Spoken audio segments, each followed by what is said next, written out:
Good evening. Welcome to tonight's Global Lecture. It's lovely to have you all here. And we were just talking and saying with this weather, it's even more amazing that all of you are here. Welcome to tonight's event, which will be about improving public policy through science. And I have two amazing guests to discuss this tonight. One that came from the world of policy and came back to ETH, and the other one is an ETH professor. Let me tell you a few things about the Global Lecture series. It's a regular platform to bring people from inside and outside ETH together to discuss topics that are contemporary topics and current topics and challenge our thinking about these topics. And the event is recorded. Don't let that stop you from asking lots of questions at the end of the event, because first we will discuss, the three of us, for about 30 minutes. And then for the next 30 minutes, you have time to ask lots of questions to our two guests. And afterwards, if you don't manage to ask your question, or if because it's recorded you don't want to ask your question, don't worry, there's an apéro at the end. And then you can ask all the questions that remained unasked. So, I just said today's topic is improving public policy through science. And basically we want to discuss how scientific insight can be taken into account to improve public policy making and governance and strengthen institutions. And I have with me, I start on the far left, Tobias Schmidt, professor at ETH at the Department for Humanities, Social and Political Science. He's an expert on energy and technology policy, and he will be the director of the ETH School of Public Policy that will be launched soon. And so I'm very curious to hear about what his vision is for the school and what the plans are. And next to him is Walter Thurnherr, former Federal Chancellor of Switzerland. He studied physics at ETH, but then left ETH, went to the world of policy making, and now has come back to ETH as a professor of practice. And he's also supporting in setting up the School of Public Policy. Thank you so much for being here tonight with us. Let me dive right in and start with challenging the premise of tonight's event. So as I said, the title is Improving Public Policy Through Science. And my question is, does public policy need improving? And if so, how? And you just came from the world of policy back to ETH, so maybe I'll start with you, Walter. Yeah, thank you, Julie, for the invitation. I'm very honored to be here. Yes, I think public policy can be and must be improved. Of course, we have a very wonderful political system, but there is nothing in politics that cannot be improved. I mean, in a direct democracy is a very nice, a wonderful tool, but you cannot decide with this tool what is wrong and what is true, what is false and what is true. I mean, you cannot decide by majority vote whether the second law of thermodynamics is true or not. But you decide whether you go left or right, or you want to go left or right, and perhaps tomorrow you want to go right instead of going left. So there's a fundamental difference in the deciding of science, where you try to find out what is the truth, and in politics, where you try to find out what the majority wants. And this, I think, there is a room for improvement. We have seen this in recent years, and we come into this, I guess, in the next few minutes. But I think pandemic was quite decisive in this area. Yes. Toby, as a researcher, what's your view on the question? Yeah, as Walter said, it's not about getting things right or wrong, but it's often a value decision. And of course, political decisions can be very influential. So there's big interest, right, in pushing left or right, if I may follow on your terminology here. And the question is that are these interests necessarily the ones we should be pushing or pulling in the one or other direction? I mean, that's part of the political process, right? That there is advocacy for the one or the other. But I think it's very helpful if we have also a kind of neutral institution that's more seeking after the truth, and then saying, hey, we can't advise you on left or right, but we can say, these are the truth, or this is the truth as we know it. This will change. We saw this in the pandemic, right? The advice changed, and that was partly also confusing. But generally, we can give you additional information, additional evidence, so that you can take a better decision. And I think if you look particularly at Switzerland, I think there is still room to improve for exactly that. So let's remain with the pandemic that you mentioned. You, if I understood you correctly, you think there was a pre-pandemic on this topic, so the way evidence is used in policymaking in Switzerland, and then the pandemic happened, and now it's changed. Have I understood you correctly? Yeah, I mean, in general terms, it's quite obvious. In our government, the Federal Council is deciding on about 2,900 proposals a year. And I've seen these matters becoming increasingly complex over the years anyway, without pandemic. But then pandemic hit, and we have seen quite clearly that the government is lacking scientific evidence, scientific expertise. Corona, until then, was the name of a beer. And we have seen that some scientists, not all of them, but some scientists, at least at the beginning, were not sure about their role. And it was quite obvious then that some action is needed. But the trend began long ago already. I mean, we are regulating genetic engineering. We are deciding on digitalization projects. We are deciding about AI and regulating AI. And the problem is, of course, that these things are not only more complex, but they are concerning not only one department, but 7 departments or 4 departments. So it's quite a challenging thing how the governance should be established. How do we decide complicated, complex technical things with an institution that finally is responsible for everything? The Federal Council is deciding at the end of the day for everything. So how do we deal with this has become already clear before the pandemic hit. Yeah.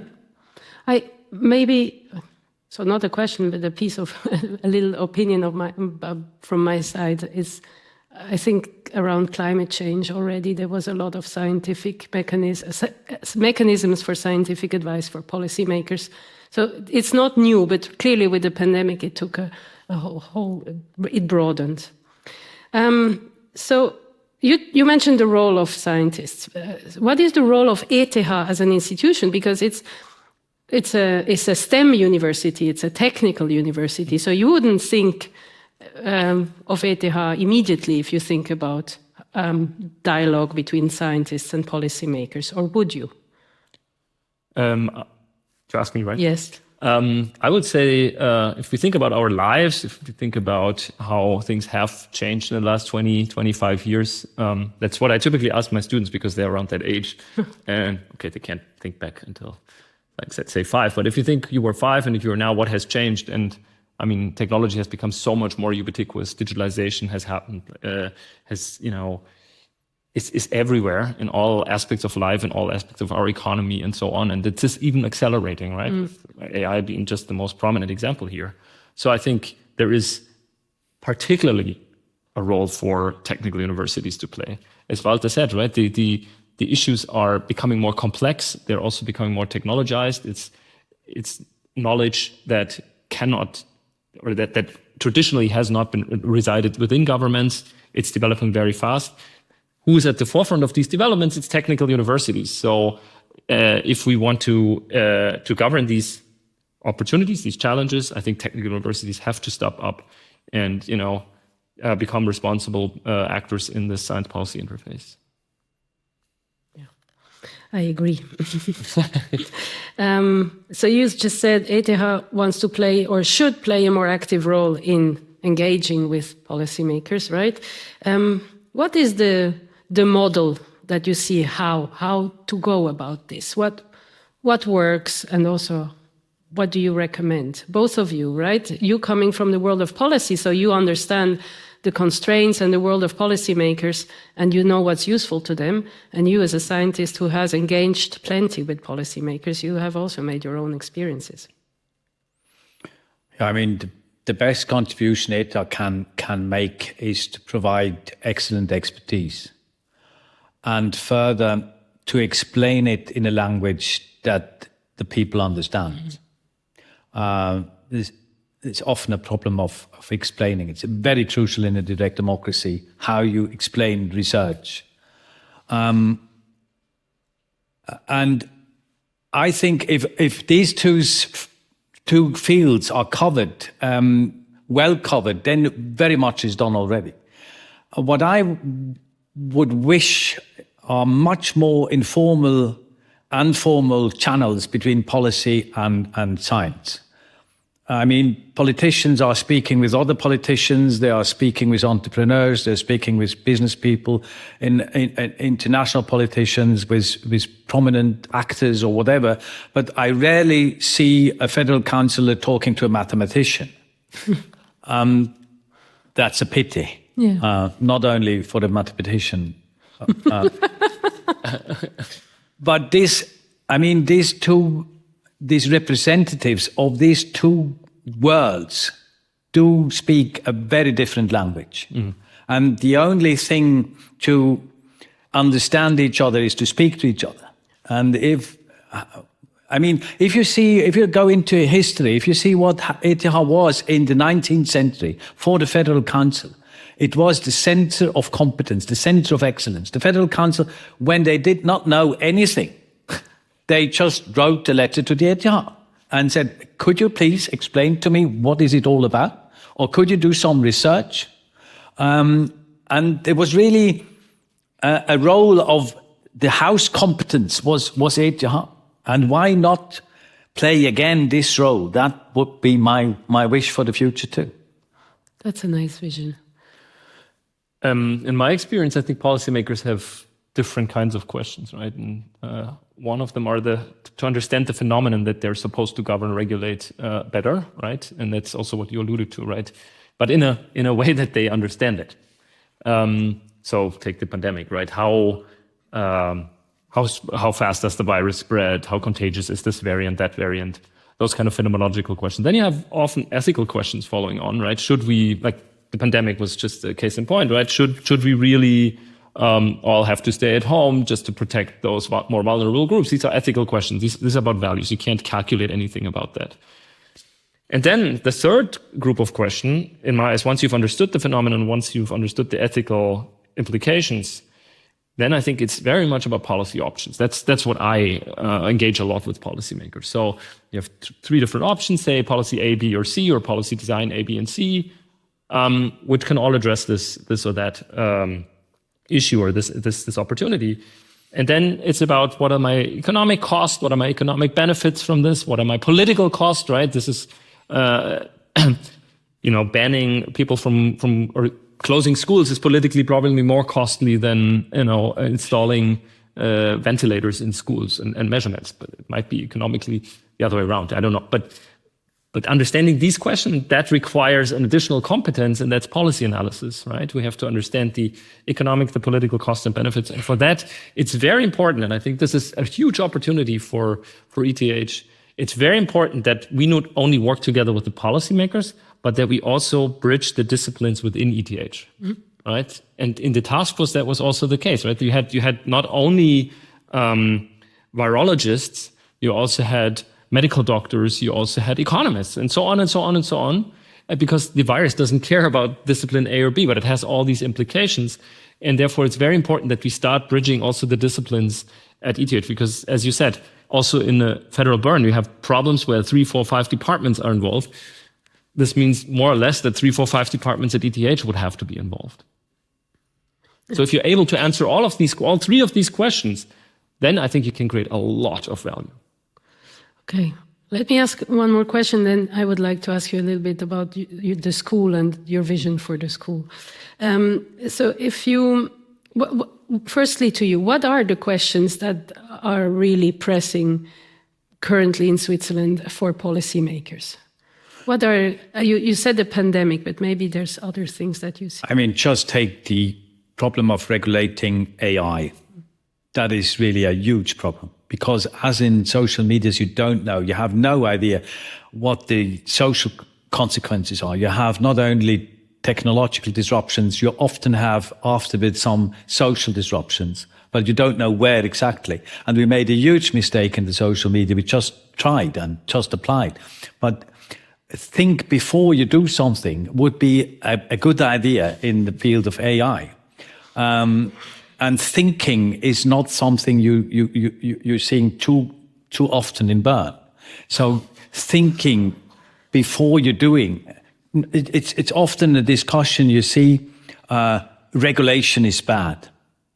And that is a wrong point of view. You have to ask yourself, what is a good regulation? Perhaps you are too early, but perhaps you are too late.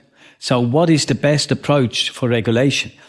Because I don't say this with any kind of disrespect. Thinking is not popular in Bern because people want to have decisions. They want to have people who show the direction. I mean, I rarely see a very successful politician who says to a journalist, I really don't understand the problem. I have to think myself. So this is the problem, the dilemma we have. Everybody is expecting from politicians a clear answer. But at the same time, the problems are becoming much more complex. So therefore, we have to create these links between scientists who are professionally, experts in their fields, and why not profit of their expertise before just regulating? Aren't we, following up, aren't we then transferring, so people have an expectation from policymakers, especially from politicians, to show certainty, like to take decisions. And then we ask scientists to support policymakers and politicians in taking these decisions, and then they in turn expect from scientists certainty. But this is rarely something scientists can provide, isn't it? Yeah, you have seen this in the pandemic. You have seen politicians who say that the scientists have to speak with one voice. But I mean, it's the contrary. The government has to speak with one voice, but the scientists actually, they have many voices and many opinions, and perhaps they're all wrong altogether. And this is the dilemma you have. You have a need for clear answers and you have a complex problem. But you can resolve this. You have to exchange and to communicate and to say not only what you know, but also to say what you don't know. And then perhaps with time, you have a better idea how to regulate problems. But to say just we don't regulate because regulation is bad is probably not sufficient anymore. Yes. So coming to you, so if you have more junior researchers in your area or people who you know that want to engage with policymakers, what do you recommend they do? How should they go about? People, you mean? Yeah. I think first thing they have to understand is that policy is a marathon and not a sprint. So just because you have this insight now with this new paper and advanced our knowledge, and then you translate this into a policy brief and you talk to politicians or policymakers, that will not automatically transform into policy change. And that's, I think, frustrating to some. It's really a marathon. You have to establish trust first. You have to also think about, okay, the policy cycle, right? It's not just because now this new evidence is there, we can totally change what we did. No, you have to wait until this topic comes up in the agenda, right? I mean, Walter knows better than anybody about political cycles. And that is a frustrating thing. If you want to have impact, be prepared for this long-term game. And the second thing is build relationships and start speaking language that is more understandable to policymakers. Avoid jargon and try to put yourselves into the shoes of the policymakers. I think this is a general topic. I think both sides should be able, ideally both sides in the future should be more able to understand the incentive structures of the counterpart. Right? Policymakers are scientists are often frustrated that this doesn't then automatically result in policy change. Now that we know have this new evidence, Because, you have to think about policy cycle. You also have to think about, as I said before, the political cost and benefits and value decisions that can't be just calculated. And on the other hand, I think policymakers often don't understand the incentive structure in science. Walter, you alluded to the fact that they were like, you have to give a certain answer and you have to speak with one voice. This is exactly the opposite of how science works, right? This is the opposite of the scientific endeavor. And also what we heard a lot in the COVID time, both Martin Ackermann and Tanja Stadler said this, who both led the scientific task force on COVID-19. There was always this mistrust. What is the hidden agenda of those scientists, right? Because they were not dealing with scientists often, as you said, right? And then there's this, typically we work with interest, what I alluded to before. And then they always think, this organization, of course, has this and this interest. Of course, we also have an interest, right? We want to do good science. We want to be well-funded and so on and so on. But we don't have an interest in, or we should not have an interest, at least too much, in policy A versus B. We should have an interest in the scientific truth and hopefully the policymaker taking up that evidence and taking a good policy decision. But there should be no hidden agenda in science, right? And I think that's something that led to some confusion and needs to build trust. At least that's how I also perceive it sometimes. I don't know whether you agree. No. I mean, it wouldn't be better. You could imagine an experiment. You could think that we would have 7 Nobel Prize winners in the government. 7 scientists, very clever people. Would it really be better? I doubt, because a political assessment is much more than just a scientific assessment.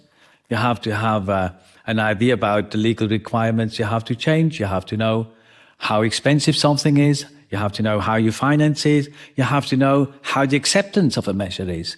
And all these different aspects you have to include in your reflections and your arguments. And often it's not just one scientific aspect. It's quite many factors that you have to include in your reflections. So therefore, and on the top, I mean, politics in Switzerland is not formulated without any scientific evidence. We have a science that is really linked to the administration. We have many hearings in the parliamentary committees. We have quite a bunch of academic and scientific work that is the basis of laws in Switzerland.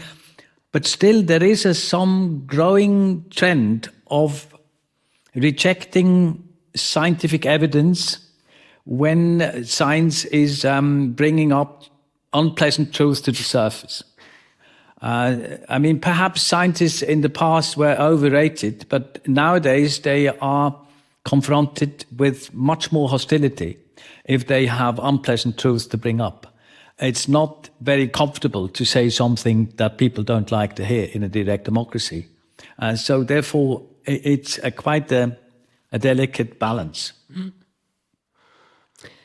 Let me ask you about the school that is soon going to be launched, because that's in essence or a key component of the school, right? So Toby, maybe you as its future director, tell us a little bit what your vision is for the School of Public Policy and what it's going to do. Right. So we want to essentially work on these issues and improve them and ideally bring ETH back to where it was in the 19th century. Though admittedly problems were less complex, so I'm not sure whether it will be exactly that. But the idea is to become again the leading house for policy dialogue. I call it specifically dialogue. It's not only advice; it's really a two-way street, because we can also learn a lot from policymakers about political feasibility, political cost, and so on. But to become the leading house for policy dialogue, not only in Switzerland, but I would say in Europe, unfortunately, I have to say this, but maybe even the world, because if you were a bit pessimistic about some other parts where we have a lot of strong schools of public policy, you might say, hey, Switzerland, being a neutral and democratic country, might be a much more prominent and relevant place for that in the future. So what we want to do is we want to essentially address these problems by several things. I think we have 3 buckets of things that we want to do. The first, it's a School of Public Policy, so teaching must be part of it. And we're already having 2 master programs and several CAS and MIS programs. These are executive education programs. And we will expand them, and we will synergize them and build out our offer there. And I think this is very relevant also for future. It's more of a long-term impact then, right? Because if you have people who are educated at this interface, for instance, people who have a STEM undergrad and then do a public policy master's, then it's much easier to work also in the future with those people when they join the administration, let's say. So that's the first bucket. The second bucket is research, and that's the kind of research that we were talking about. So it's more this horizon scanning research, right? Technical universities are at the forefront of these science and policy technology related policy relevant topics, so they can do much more horizon scanning research. Ideally, this is interdisciplinary, right? Because the problems are typically not disciplinary, and you always want a policy analysis component in this. So think about a PhD project where one PhD candidate is supervised by, let's say, a professor from computer science and a professor from policy analysis, and to answer questions which might arise, or research questions which might be relevant in 3 to 4 years down the road for the policymaker, right?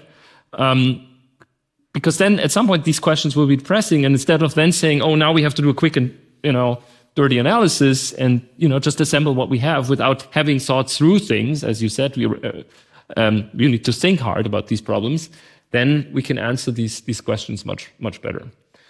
And the third thing is really several formats for policy dialogue or science policy dialogue, and that is, for instance, things like this, meetings, right? Coming together in a public setting, but also in small settings, for instance, working with cantons or federal burn or cities, or also international governments or international organizations, and really discussing topics.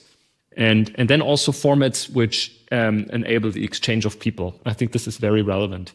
So we've introduced a policy fellowship. So now policymakers, and at the moment it's mostly it's Switzerland focused, and it's mostly people from federal burn, but also from cantons, municipalities who can join ETH for a few weeks and then spend time in labs, discuss with professors, discuss with researchers related to their topics, and then go back. And then first of all, they have learned something, right? We have learned something from them. They have learned from us, but we also establish a connection. And then should a crisis arise or something, and then, the hotline is ringing, that person. You have talked to this person, what this person is about, what they know and what they don't know. So I think this establishing these relationships, this trust, is very relevant through these formats. And we will also have a format for the other direction where, for instance, future PhD students or PhD students, postdocs, who decide they don't want to stay in academia, they don't want to go to the private sector, but maybe want to go to the public sector and work on the problem that they've worked on in their PhDs, also in the federal administration or in a cantonal administration, whatever, that they get like a fellowship where they can already do co-designed research with these policy partners, work on a specific project, and that can be also then a stepping stone towards a new position in the administration. So those are, in essence, the 3 pillars that we base the school on. You are mostly focused on the third pillar, right, Walter, on how to strengthen this dialogue and the engagement between the two worlds. He's also giving a fantastic lecture, though. Yes, he's also doing a lot. No, absolutely. I think it's very crucial. I mean, let's talk again about AI. We had an AI safety conference in Bletchley Park some years ago. Why not use the expertise we have here at the ETH Zurich? We have many wonderful people here who know really extremely much about AI. Why not use this expertise to formulate a Swiss position there? Not just to go there and to be there, but also to make a proposal. Mm-hmm. And it could be a contribution to our own foreign policy. So why not use the knowledge we have? And this is what we have done in the 19th century, actually. So why not again do this? And we do regulation about CRISPR. Who does really know what CRISPR is? And what is the difference between CRISPR and usual genetics? And this is some kind of expertise we need to take to Bern and have some exchange of what the nuances are, what the possibilities are, what the opportunities are, and not only what the problems are. So this kind of exchange is really something I would like to strengthen. And so, because you compare with the 19th century, and you said it's increasingly difficult. That's your feeling. What are the barriers? What are the barriers to this dialogue and this engagement? I mean, often it is on both sides. The scientists, I have discovered, have a tendency to try to formulate what their knowledge is in a way, in a language that is designed to show off their incredibly intelligence, instead of explaining it as simple as possible. And that is not the aim of the exercise. I mean, we all know that people are very intelligent at the ETH, but perhaps it is possible to formulate it in a clearer way that is still true. And on the other hand, the politicians have a tendency to regulate anyway, instead of first asking many troubling questions, because they have already the consequences in mind. They know that things are expensive or not popular or whatever. So there is a need on both sides. I think mutual respect and some modesty would be helpful on both sides. And I mean, that the possibility exists that perhaps theoretically one could be wrong oneself. This is something that could be very helpful in this exchange. Yeah.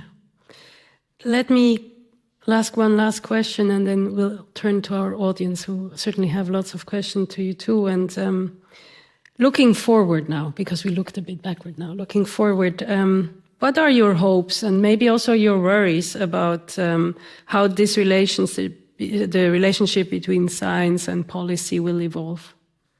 What is? I mean, for me, the biggest hope is, of course, that the School of Public Policy addresses these issues. I mean, it will never be perfect. That's not possible, but I hope that we can address them, and we have to be also flexible and learn, and, in the dialogue, understand what the problems are. Maybe we solved these. Now we face new ones. But to really align the incentive structures. I think that when we discussed, and you know this, when we discussed this idea several years ago, we realized, hey, we need to make sure that the incentives are aligned. And I think that's also an issue, right? Because as a scientist, my first and foremost incentive is to publish in top journals and to advance. That's just the way to advancing the scientific frontier, right? And then, yes, we use sometimes funny terminology, and don't understand what the others are saying. Within even a department, by the way, that's a classic ETH situation.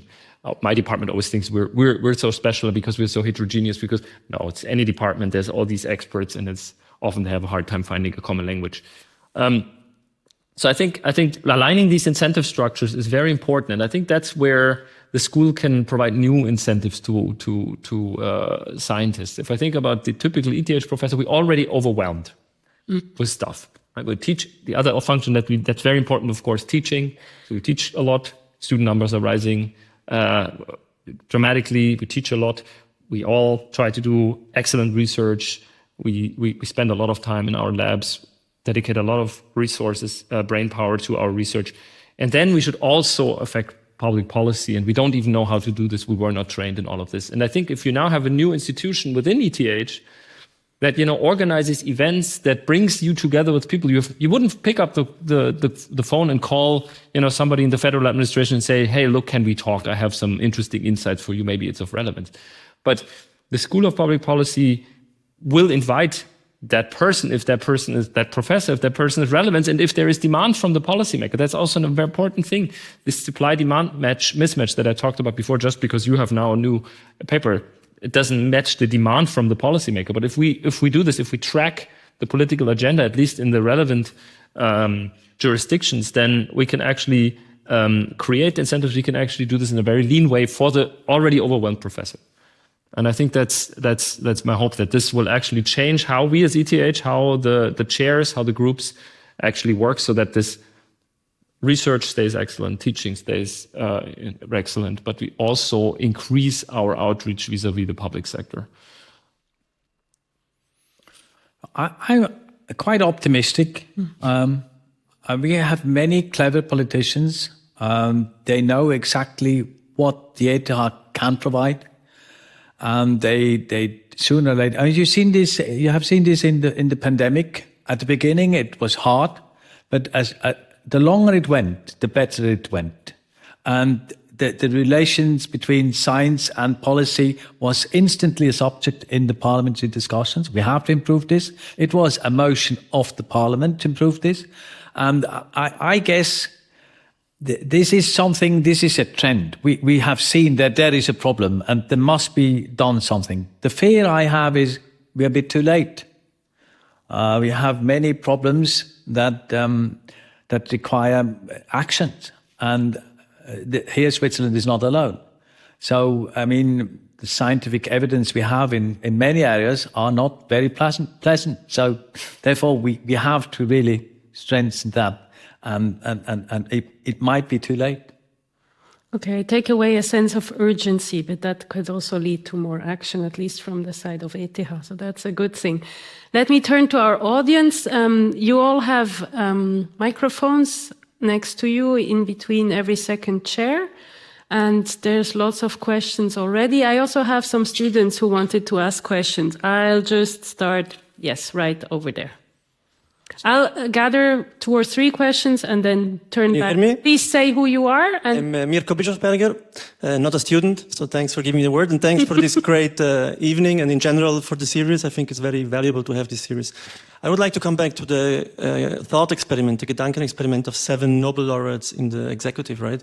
But of course there is another world, right, which is the legislative, the parliament. And if I think back of the 90s, there has been quite a lot of scientists in the parliament, right? Gutzwiller, Hardecker, Ricklin, etc. And so I was wondering, to what extent would it also be important that science is also represented again in the military system? And it seems to me we're living a bit in a times where it is totally accepted to be a farmer and a politician, and maybe not so accepted to be a scientist and a politician. Also an rank, right? EPFL. I'll gather a second question. I think this first one goes mostly to, yes, please, sir. Thank you. Also, thank you for bringing up this topic of artificial intelligence that we see in everyday life, but Swiss governance will start end of next year when we have the first suggestions for the consultation. Outside of Switzerland, there's a lot going on. You mentioned Bletchley Park, and Switzerland will play its role in this series in 2027. There will be the global dialogue on AI.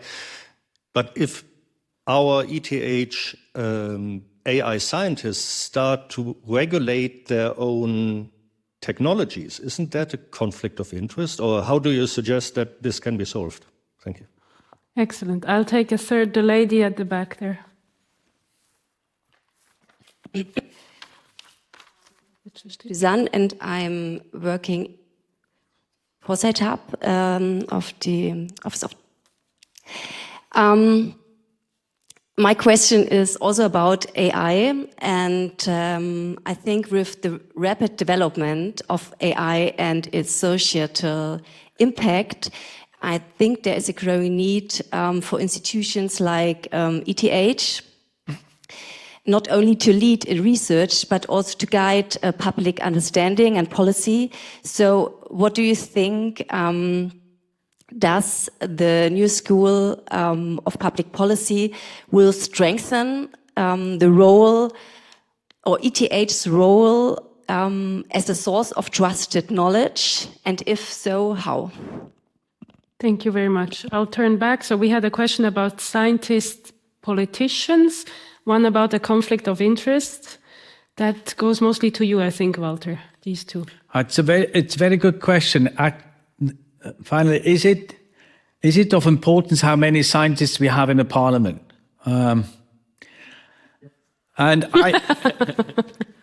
Let's have a vote. It was a rhetorical question, yeah.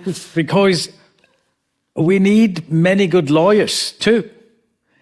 If you are a good lawyer, you have a clear idea of what the limits of a law are, or what the problems could be. And good lawyers are very intelligent people. not all lawyers are very good lawyers, but but my experience is it is helpful sometimes. But if you see the health sector in the parliament or the agriculture, where we have many farmers in our parliament, very much expertise in our national council, over 50 people who are related to agriculture. Are the laws really better in agriculture than in other areas? I guess it is of some benefit if you have some expertise, but the parliamentary commissions, they do hearings, they hold hearings, and they can pick up experts at the ETH. They don't have to have it among themselves, but of course it is of some advantage if they have a. But I wouldn't generalize. I wouldn't say if you are discussing CRISPR, you have to have biologists in the commission only. I guess that a good mixture is always a good team. And the other question about AI, I guess there is a possible contribution we can do, absolutely. And ETH has, of course, a position, but I have confidence that the expertise they bring in Bern, they are independent and they can abstract their interests from the general interests we have in public. Perhaps on the contrary, they could explain a bit better. We have seen this with our own language models now. They have developed what the problems could be for our own models if they have a regulation in Bern, and how it is concerning our own models if they do this and not that and the other way around. So I guess this is not the crucial, the biggest problems we have. But the problem is, what are the opportunities of AI, and what are the possible problems, and what are the social consequences of these problems? And I want political advice in a sense that people know better what they do regulate before they do regulate. Yes. Can I follow on that? And I think this also answers the third question about how to be trusted source, right? Because if you have a conflict of interest, you cannot be trusted.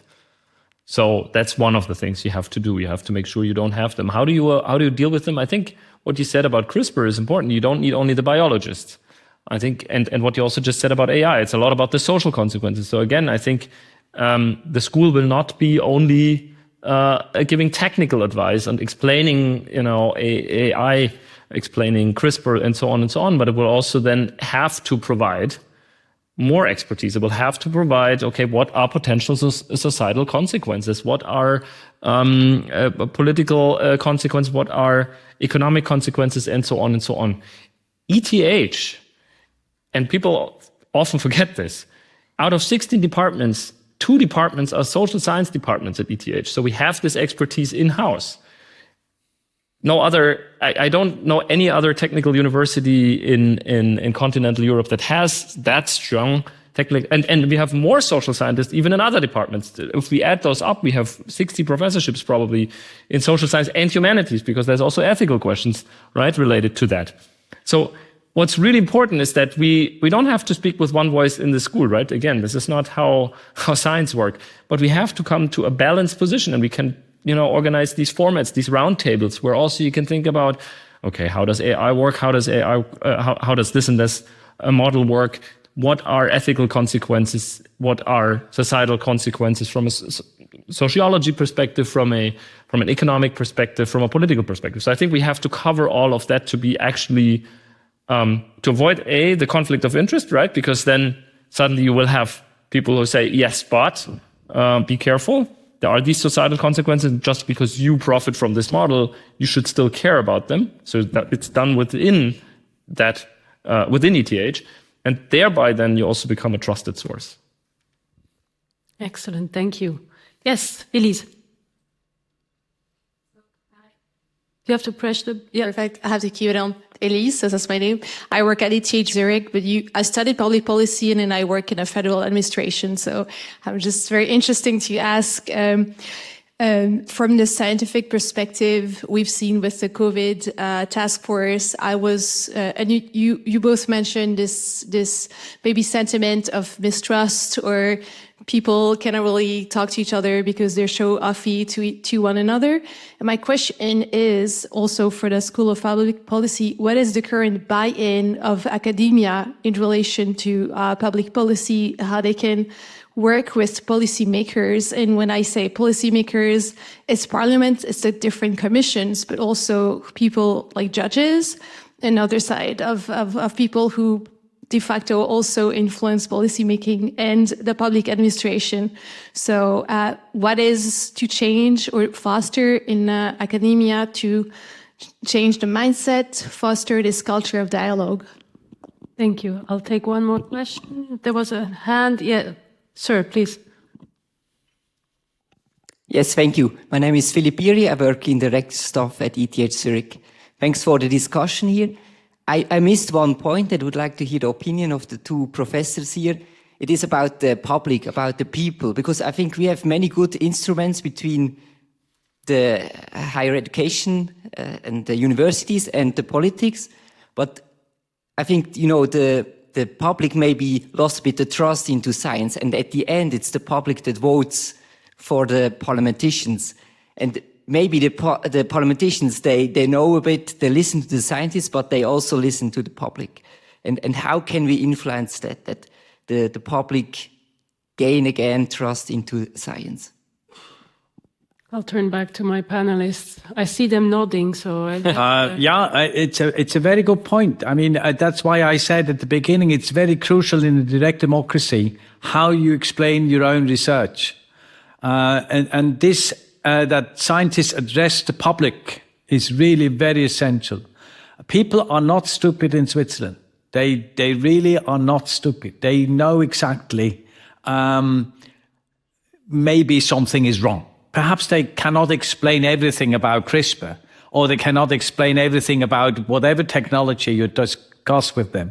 But they feel much more than you think. Compare Swiss democracy with other systems where you have experts everywhere. I'm not sure if Switzerland is in a worse position. The problem is you have laws discussed in the parliament where the nuances are quite decisive sometimes. And there, the scientific expertise to show them what consequence you have if you choose option A instead of option B, their scientific evidence is very crucial in the long run anyway, but also in a short term. So therefore, the exchange we are looking for is of course an exchange between the people who do the laws and the expertise we have here at the ETH, but not only on a federal level. There are many cantons who are responsible too for some decisions where they lack scientific expertise. So also there, scientists could assist in their assessment. The thing is, the important thing is, scientists should advise not by telling them what to do. They should just tell them the facts and the scenarios and what they don't know. That strengthens their credibility much more. There was the other question about how to... You want to take the other one? Yeah. I can take that one, yeah. I think I alluded to that before, right? I think it's not only about mindset. Maybe it's also about mindset because, you know, if you're... I don't want to blame anybody. If you're a natural scientist in this field, let's say, or an engineer, and then you made your career on this, you're an expert idiot, right? That's what you make your career on as a scientist. And your incentives are really to push the frontier of science. And maybe you've not thought about, hey, actually, this is very policy relevant. I could have actually an impact. But I don't think it's the mindset set so much. We, in the School of Public Policy, we have more than 70 professors already signed up before it's inaugurated. So I think already the third biggest center at ETH before we were actually inaugurated by just members. 70 across 13 different departments, right? That's tells you that actually there's an interest by the faculty too. And now they see, hopefully, the value of the School of Public Policy. And hey, without major effort, without having to do all of these, you know, the networking, getting to know people and all of those kind of things, having to track the policy cycle for that relevant field, having an impact. People are motivated by having an impact, right? I think in the end, this can be a scientific impact, but it should also be a real impact. And a lot of faculty I know a lot of faculty, they're motivated by also having a real impact. And in a lot of issues a lot of things are just evolving or regulated by policy, governed by policies. So to have an impact, policy is one important aspect. Of course, you can also, work with industry, have startups, and that's also impact that you create. But this is another channel. So I don't think it's the mindset. I think it's really what I said before. I think it's more the lack of institutions that take off that burden, that create this interface and then, establish all these formats and so on. At least that's our theory of change for the School of Public Policy. I'll start on the left. Yes, please. Yeah. Thank you for this panel. My name is Sara Chinel. I would like to take up the invitation in the beginning of this panel to think with the title. And we've talked a lot about today how to improve the relationship between society and science, improving public policy through science. And I want to ask, how are you thinking about improving science through public policy, or perhaps democracy and the processes that we have in Switzerland and in the public policy school, for example? How do you make sure not only to provide answers to policymakers, but also to be responsive to the questions that are important for citizens today? Thank you. There was another question right next. Yes, please. You were lifting your hand, sir? Yeah, please go ahead. Hi, I'm Abdul Rashid Isa, and I'm a PhD student here. My question is, so recently we've seen lots of backlash against universities due to some global problems, and the idea is that we see lots of backlash, even professors' faces put on the newspaper and all that, and people saying academics have no business in these questions. So how do you resolve that? And one thing, second question is, what are the strategies to make sure the public policy answers global questions? Because most of the conversation here is Swiss focused. Thanks. Let's start with that question. This is, I think, is absolutely part of the vision. You mentioned it. Yes. We don't want to just engage with policymakers in Switzerland. Yeah. Let's start with that. Thanks a lot for that question. I think it's very important. And I said it before quickly, but I think, in most fields, the frontier of knowledge is anyway global, right? So, and what we do at ETH, our research pushes forward global knowledge and has global implications.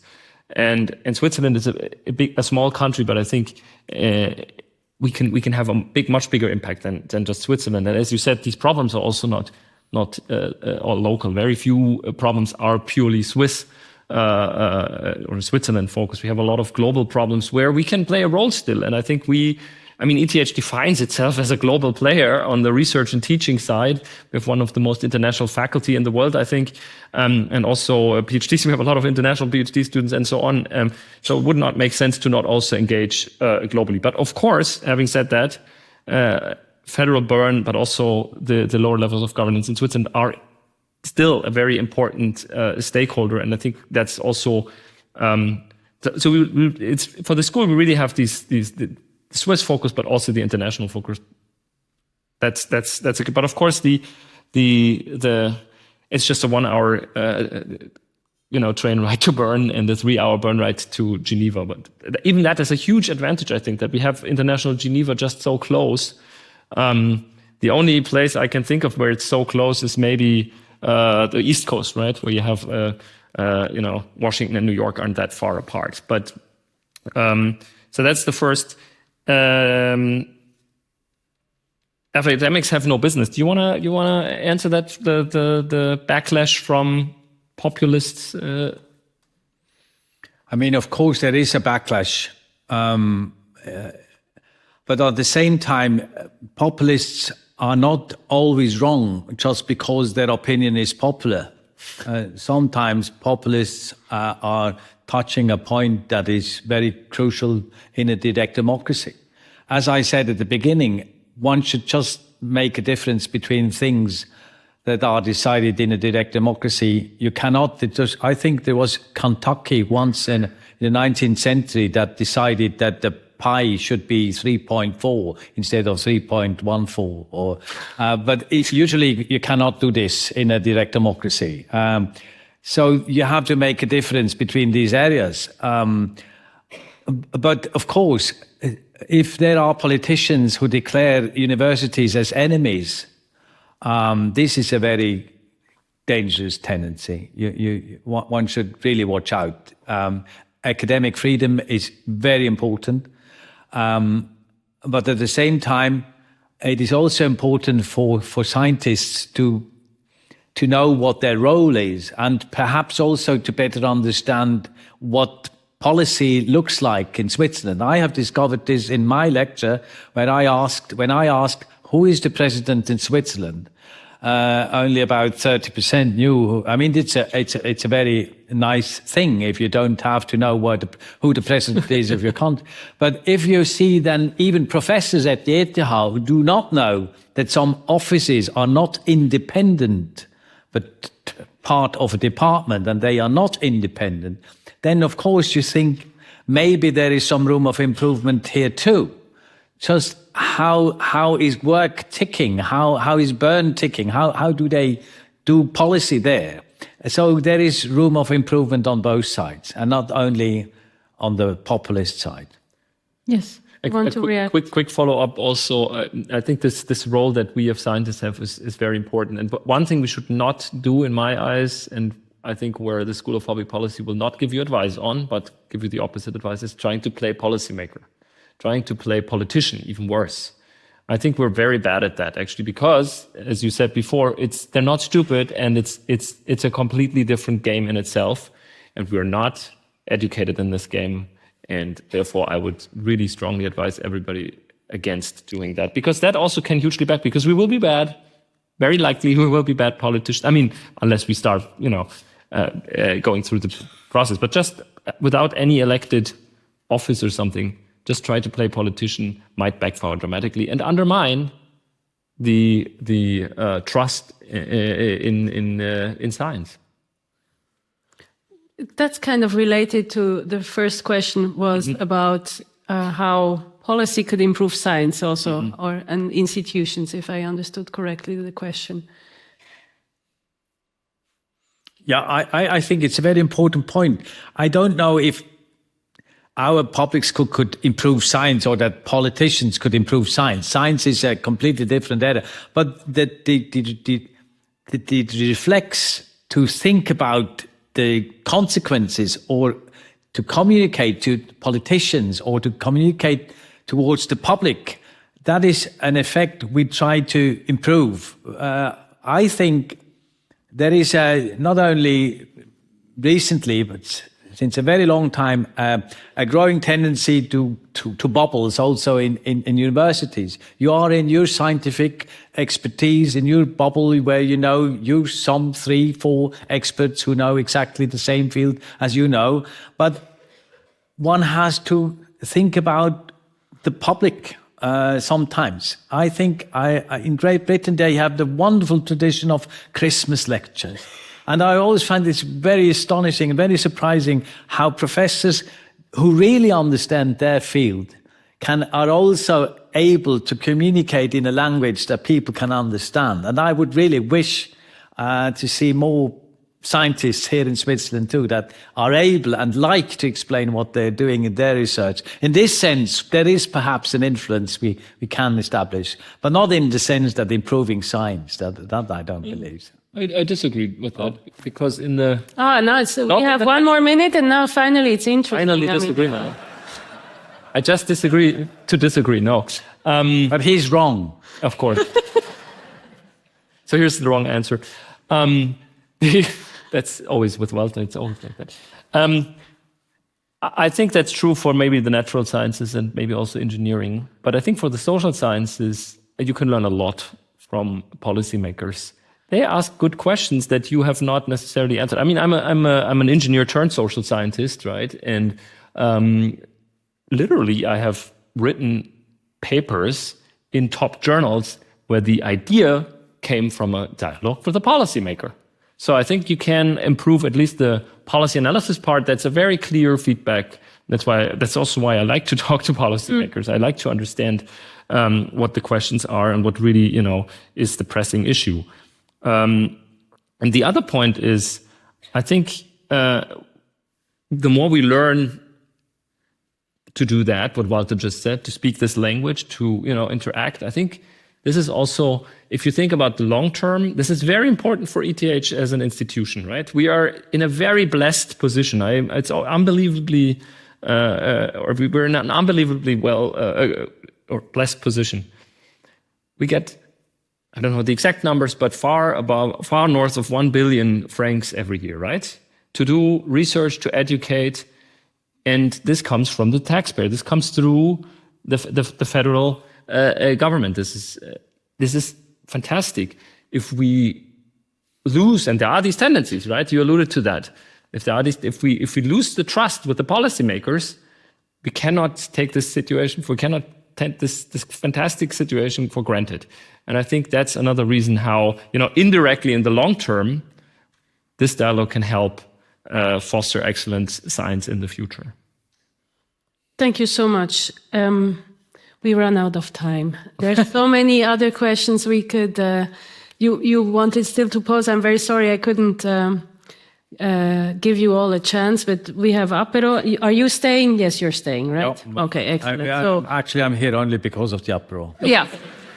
Walter and Toby are outside having apero, so you should take this opportunity to ask any leftover questions. Yes, as this global lecture comes to a close, I would like to conclude by saying in an increasingly complex world, which is what you said, Walter, bridging between the two worlds of science and policy making is essential to addressing today's and tomorrow's challenges. And the ETH School of Public Policy is going to do exactly that. And I'm really looking forward to it being launched later this month. And you can support the School of Public Policy, and it's set up, for example, through the ETH Foundation, if you wish to do so, and support the strengthening of the dialogue between science and policy making. Don't miss out on the next global lecture. On the 30th of October at 5:30 p.m. And it will be on powering change, the energy transition in practice. And there will be two women sitting on the panel, Bettina Bachmann and Lind Barash. And I invite you warmly to attend this event that is going to be really, really interesting. Thank you so much for your attention. Thank you so much for your insights, and see you at the apero. Merci vielmals.